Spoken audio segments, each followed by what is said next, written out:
Hey guys, Ted from Nerdarchy here. 4 Nerds by Nerds hanging out with Dave. We're going to do another DM tools, what to work on. So, what are they supposed to work on? First thing they should work on is work their way down to the description where they can sign up for Nerdarchy, the newsletter, get weekly tips, as well as learn how to game with Nerdarchy. Nice. So, that is the question. You know, what can we give you guys that you work on right now that's going to go, they're just never going to get wasted. You're going to be able to use it all the time. And how to do this. Like, so recently, one of the GM tips that I gave in the newsletter, the last one I did, was like one of the things over all my years of gaming that I found that one of the most valuable DM aids has been index cards. Okay.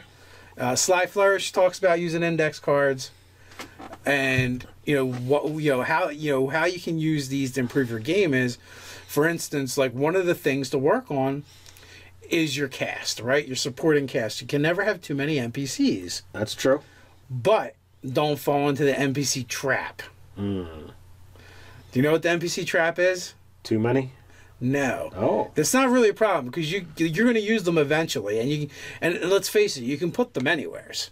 But if you're spending all your time making NPCs and you're not spending any time actually working on your game. Well, that's the key too. It's like how much is too much, and here's the thing, right? You should be able to make your PC. Every NPC you should be able to put them together in like 30 to 15 seconds. Okay. And here's how you do it. You don't write down their stats. Right. We don't need to know what their attack bonus is. You don't even have to write down an alignment. You're gonna write down a brief description, basically like 3 sentences. You want a description for their personality, a physical description, and it could just be a couple words. It could even change, like depending on what you need. Like you might just put down their profession. Kind of what they look like, what their demeanor is, because you can even flush this out more as you play. Right. And like we said, you just put it on an index card, get an index box, you pull them out when you need them, and like as your game progresses and you use these NPCs more and more, you just take notes. You write them right on the. You write them, right on that index card. So you build it out. And guess what? If this NPC becomes so important in your game that you keep needing more and more information, you get a stapler and you staple some index cards together. And you can just build them out that way.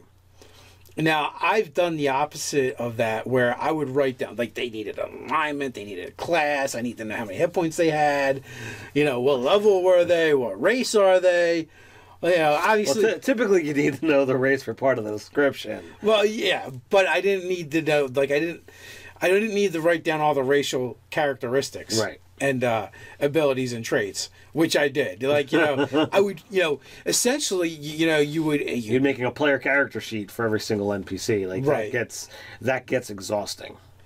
Like, you don't need to know every skill they know. You just need to know the ones that they're good at. Right. And that can even change during, play. Like, you can bring it up. So what is the actual trap with the NPCs? What is it that we don't want to do? What you actually said. When you create a full player character workup. Okay. When you turn a non-player character into a player character, essentially, that could be run at the table, that's the trap.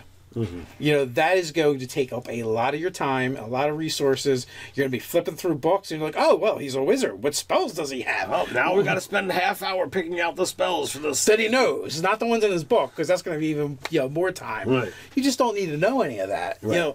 It's good enough to know that he's a wizard. I mean, hopefully one of your players won't challenge him to a wizard duel, even if he's clearly more powerful than them. But, Love you, Scott. For the most part, you don't need that kind of information. It's not going to come up in your game, and it's not going to make your game any better. All right. But, if you have more of, like that time you could have spent making one NPC the way I think I would have done it, or you might have done it, back in the day, you could have literally made like 50 of them. Right. So that would be my tip. My big tip is for what to work on is NPCs. Don't overstat out your NPCs. NPCs, but if it doesn't fit on the front of an index card, you've done too much work. You've done way too much work. You get an idea for someone, put it on this card, throw it in the box, right. And you could either have a box for NPCs or a section for NPCs, and maybe something happens in your game unexpected and you need one. Right. Well, there they are. That's not a bad idea. So, with that, you guys, let us know what you think you should be working on, how you do it. Are you building full modules? We have the comments for that. Let us know. Like, share, and subscribe while you're at it. You can support us over on Patreon. So until next time, stay nerdy.